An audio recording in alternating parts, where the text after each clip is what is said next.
Hi everyone, my name is Simone Afifi, and I will be discussing the Immigration Act of 1924 and comparing it to immigration policies today. So, in 1917, Congress enacted the first immigration law. This law was somewhat necessary as there were many worries over national security during the time of World War I. This act would end up providing many different provisions that would pave the way for the Immigration Act of 1924. One of the biggest provisions included was the literacy test. Immigrants over the age of 16 were required to take this test and demonstrate that they had basic reading comprehension. The original version of this test required the reading and writing of a short passage of the U.S. Constitution. While it was meant to be difficult, the literacy test was unsuccessful in keeping immigrants out. The test required the reading of a short passage, but this could be in any language. If a man was illiterate but his wife and children weren't, all of them would still earn access into the country. Many supporters of the test believed it would completely reduce the number of new arrivals by over 40%, but in reality, only 1,500 people out of 800,000 immigrants were excluded on the basis of literacy. Because the literacy test alone was not enough to prevent the majority of potential immigrants from entering the country, Congress decided to reform the Immigration Act in the 1920s. Republican Senator from Vermont, William P. Dillingham, introduced immigration quotas, which limited the number of visas available each year to new immigrants. These quota laws were based off of calculations that trace the origin of the American population. There were larger numbers of people who were of British descent whose families resided in the U.S., which resulted in an increase in the percentage of visas available to individuals from Britain and Western Europe. Meanwhile, immigration from other areas were extremely limited. The Immigration Act of 1924 included a provision that excluded from entry any individual who was ineligible for citizenship due to race. Already existing nationality laws from 1870 excluded Asian individuals from becoming citizens. So, this meant now that all Asians would no longer be admitted into the United States.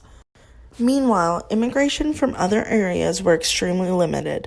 The Immigration Act of 1924 included a provision that excluded from entry any individual who was ineligible for citizenship due to race. Already existing nationality laws from 1870 excluded Asian individuals from becoming citizens. So now this meant that all Asians would no longer be admitted into the United States. Previously, individuals from Japan and the Philippines were always allowed entry into the country. Many Japanese individuals were offended by this new law, but their protests were ignored. This led to an increase in already existing tensions between the two nations. Despite this, Japanese individuals would not be eligible to enter into the United States until 1952. So, how has immigration changed since 1924? Once in office, Trump signed 3 executive orders that impacted immigration. The first was an executive order on border security, which included many topics such as the construction of the wall, expanded use of detention centers, and enforcement along the U.S.-Mexico border, etc. The second executive order addressed public safety inside the United States. This executive order focused on local immigration policies and called for an increase of ICE agents. Lastly, the third executive order addressed refugees. This executive order was considered the Muslim ban as it suspended the issuance of visas to many Middle Eastern countries such as Iran, Iraq, Syria, and many more. This Muslim ban denied entry to many countries for 90 days and suspended all refugee admissions for 120 days while a screening process occurred.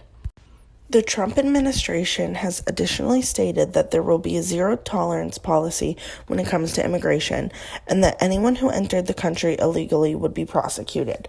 Many children would be separated from their families, which the administration claimed was an unforeseen circumstance of enforcing the law. When we look at the Immigration Act of 1924 compared to Trump's immigration policies today, we can actually see many similarities. There are many parallels between Trump's Muslim ban and the exclusion of immigrants from Asia in 1924. The U.S. Border Patrol was also established in 1924 to crack down on illegal immigrants crossing the border. Personally, I believe the immigration process will continue to become more difficult to navigate as illegal immigration is still such a pressing issue in the United States today. While I do not believe Trump will follow through with the wall, I do think he will continue to restrict immigration into the United States. Thanks for watching. Bye.